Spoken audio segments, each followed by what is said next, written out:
В Общественной палате республики сегодня утвердили новый состав Общественной наблюдательной комиссии Ингушетии. ОНК теперь состоит из 7 членов, каждому из них вручили удостоверение.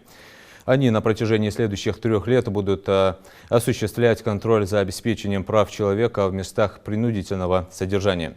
Новая комиссия также обсудила рабочий план на ближайшую перспективу.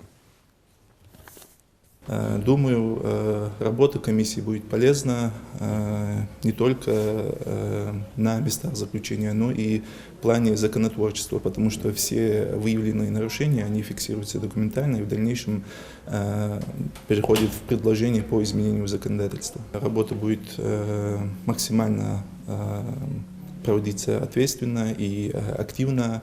В первую очередь, как только мы утвердим председателя, заместителя и секретаря Общественной наблюдательной комиссии, мы организуем работу по выезду на места заключения и будем, конечно, составлять определенные заключения. Люди, которые сегодня сидят в заключении,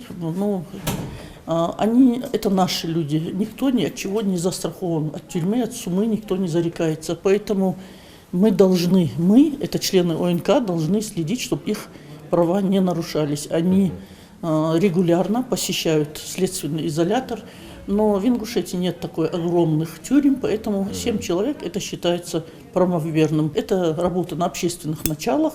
Мы должны сказать спасибо этим людям, которые будут помимо своей работы заниматься этой работой.